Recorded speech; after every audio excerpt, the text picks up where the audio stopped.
My name is Casper Steinfath. I'm 22 years old. I'm from Klitmøller, Denmark, which also is called the cold Hawaii. I love everything water.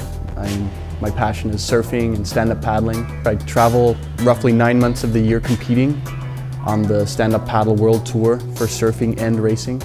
I've won 2 world championships and I just love having fun out there.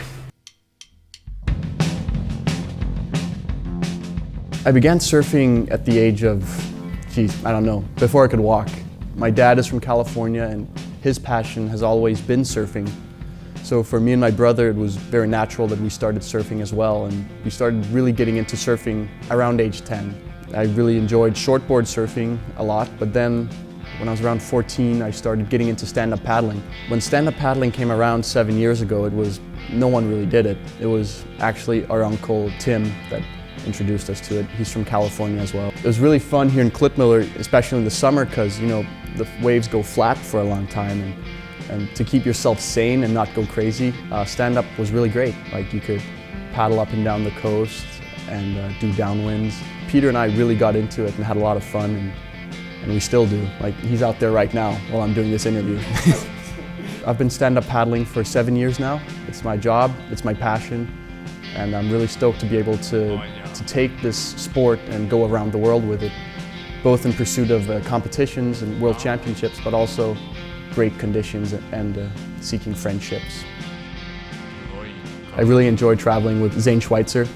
His grandfather was the inventor of the windsurfer, and Zane is just the ultimate hellman.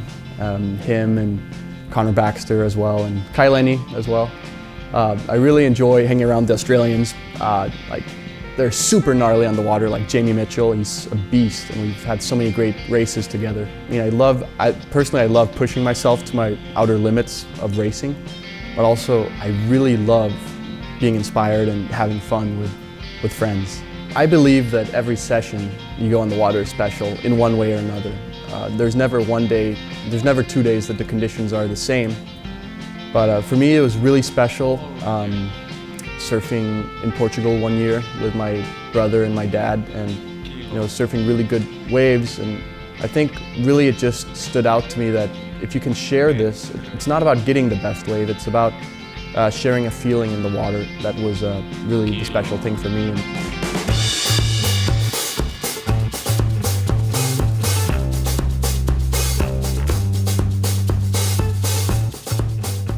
When I was just surfing, it was easy enough for me just to travel with my small, 6 or 7 foot surfboards. That wasn't the hard thing. For me now, it's really become a challenge traveling with stand-up boards, because they're bigger, they have more volume, they're sometimes heavier, and the airlines are not particularly fond of you all the time. When it comes to race boards, I've had many incidences in the airport where I've shown up with it's a 12-foot board, roughly 3.5 meters. And I've been rejected, saying that there's not room for this board. And it's devastating in some way, but it's also creates a lot of problems, because now I don't have a board at my race I'm going to. So it's really hard, and we've had to ship a lot of equipment around with cargo, which is really expensive and it's very inconvenient in a lot of ways. So it's really a logistical problem for the stand-up paddling, especially the competitive scene. It's a huge problem.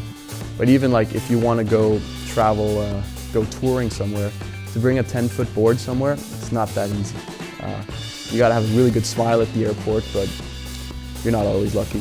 Looking at YoooWe that's coming along, and I definitely think it could be part of a solution for many stand-up paddlers, not just the competitive scene, because it would definitely help us if we could have boards around the world to use.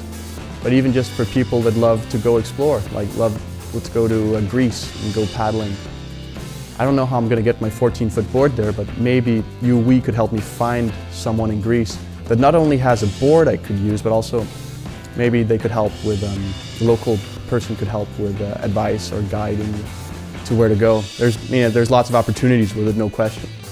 I've got to have, spread across the world, I probably have at least probably 8 or 10 just SUP surfboards, and I don't know, a dozen race boards, I don't know. It adds up over the years, but what's great is it also gives the opportunity to take your friends out there. some of my friends can borrow a board and go on a downwind with me, and that's really cool, I think. It just keeps growing. The quiver never stops growing. I think if I hadn't become a professional surfer, I would have still been surfing, because no way surfing wouldn't be my passion. With the upbringing I've had, I've just learned to love the ocean and also the snow in the French Alps. So I would be doing something similar to this, but a little bit more creative, I think. I admire a lot of people I know that they're not necessarily professional surfers, but they live a life around their passion. And it's the same thing I'm kind of doing, just I chose the professional approach to it. But I hope to be able to keep surfing my whole life, and when I'm done competing someday, it would be great if I could approach it some way differently. But my goal is to be out there having fun the rest of my life.